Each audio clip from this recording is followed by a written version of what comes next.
Klein Moriarty est mort. Pour autant, il reste des passages de son histoire que nous avons évités, que nous n'avons pas pu voir.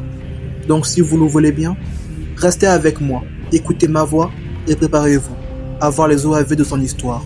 Des passages dont nous avons été incapables de percevoir, des passages éludés dans la saison 1. Donc si vous le voulez bien, écoutez-moi et lançons cette histoire, ou bien plutôt ces histoires, ces passages d'histoire. Ok, je me répète un peu, bon, je redeviens sérieux. Bonjour les otaku, aujourd'hui nous nous retrouvons pour suivre, vous suivez ce que je vais dire plutôt, nous nous retrouvons pour la review des OAV de Lord of the Mystery. Celui du 1 et du 2, car je n'étais pas là lors des premières parties, j'ai pas fait la review. Vous me comprenez un peu, je pense. Donc, si vous le voulez bien, comme j'ai dit, nous allons bientôt commencer. Donc, abonnez-vous, likez, et allongez-vous, asseyez-vous, prenez du popcorn, buvez tout ce que vous voulez, et écoutez ma douce voix, car aujourd'hui nous faisons la review du premier OAV, et puis du 2. Mais commençons par le premier OAV, car sinon c'est pas drôle. Alors, le premier OAV commence en nous ramenant jusqu'aux événements de la saison 1. Donc avant la mort présumée de Klein, précisément autour de l'épisode 10. Précisément aux événements antérieurs à cet épisode, car nous allons revenir sur le dernier membre en date du club de tarot, celui nommé le Soleil, de son vrai nom Derek Berg. L'OAV nous explique ce qui l'a conduit à rejoindre le club de tarot. On découvre qu'il vient d'une région abandonnée par les dieux, où même le soleil n'existe pas.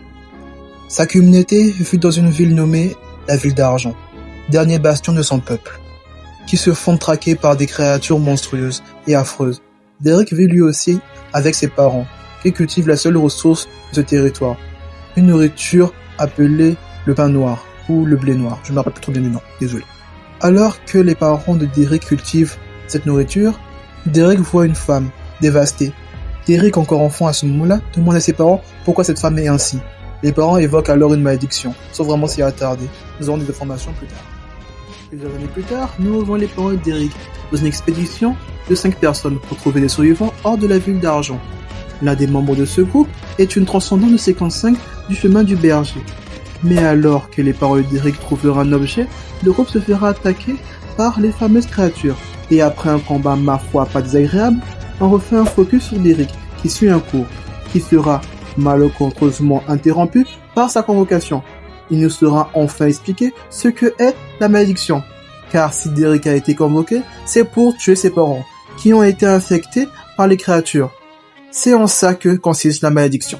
Seuls les enfants peuvent tuer leurs proches directs qui ont été infectés. Malheureusement pour Derek, il est la seule personne proche de cette famille, donc il va devoir s'occuper de ses parents.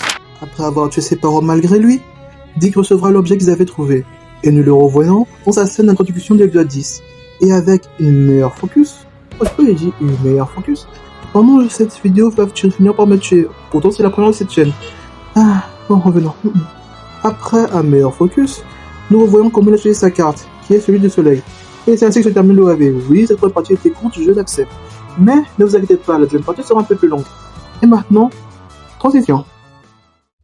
Le deuxième OAV commence par un abordage d'un bateau pirate par le Pondu, de son vrai nom, Alger Wilson, marin de séquence 8. Ouais, il est de séquence 8, il est plus fort que Klein. Après son abordage, il va être confronté à Gilongos, béni dévon de séquence 6, le même qui a été mentionné lors de la réunion du club de tarot, l'épisode 10. On apprend aussi que le Pondu, désolé je préfère l'appeler le Pondu, est aussi un ancien ami de Gilongos, ouais.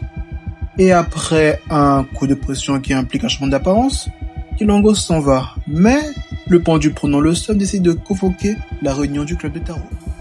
La réunion est à peu près la même que celle de l'épisode 10, à la différence que cette fois, que le soleil est présent, ce qui voudrait dire que la scène d'introduction du soleil est normalement un peu avant ce qu'on vient de voir là. Mais bon, revenons, ça fait rien. Après que le Pendu a expliqué les capacités de Gilongos et de son artefact, un gant nommé la femme perfide, artefact qui doit devoir manger des individus, sous peine de remplacer son utilisateur, mais donne à son utilisateur plusieurs avantages, que je ne vais pas mentionner ici car ils sont plusieurs. Mais le soleil note que cet artefact peut venir d'une séquence 5 du chemin du berger, ce qui est assez étrange, mais bon, ce qui fait un peu de Gilongos un demi-dieu, tout en sachant que il prévoit de passer directement à la séquence 4. Après l'explication du Pondu, le soleil donne à Justice la recette de la séquence 9 à 7 du chemin du spectateur, mais il demande en échange ceux du chemin du barde. donc le soleil. Mais c'est finalement le fou qui les donne. Mais il demande au barde, donc au soleil, de donner des informations sur la cité d'argent en échange. Après, la justice accepte la requête du pendu, et le fou promet de le renvoyer un de ses fidèles. Nous retrouvons justice en face de l'inauguration d'un navire de croisière. Bien de combat, j'ai bien compris. Et juste après ça, on va être en face d'une nouvelle transcendante nommée Forwall, à partir de séquence 9, qui désire libérer l'une de ses amies, qui est elle aussi une transcendante. Donc, Justice et elle font des affaires ensemble pour pouvoir libérer cette ici. Voilà un peu, je me couvre un peu, je peux pas mentir, je suis un peu fatigué, il fait nuit, s'il vous plaît, comprenez.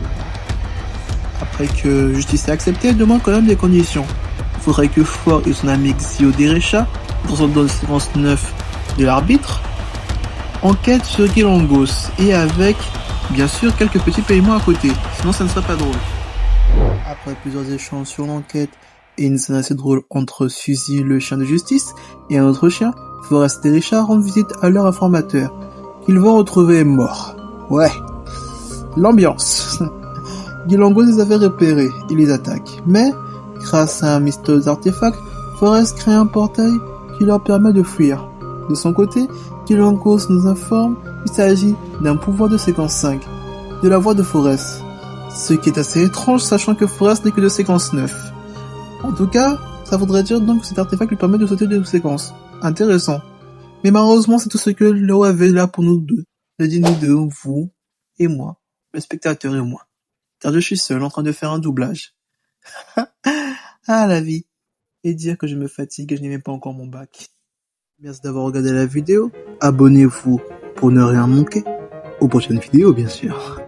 Oh, s'il vous plaît, abonnez-vous et likez. Partagez cette vidéo m'a tué, s'il vous plaît. Vous pouvez pas imaginer le temps que j'ai passé à faire ce montage de merde. Faut une vidéo même pas qualitative en plus. Bon, s'il vous plaît, juste abonnez-vous, parce que je suis fatigué, je dois me reposer, j'ai sommeil, j'ai même pas encore mon bac, donc s'il vous plaît, abonnez-vous, que je sois un peu payé avant d'avoir mon black. Oh. Ah, vous voyez, je dis n'importe quoi, s'il vous plaît, abonnez-vous. Oh Seigneur, fatigue, bon, au revoir. À la prochaine vague. Et que ma dépression se termine.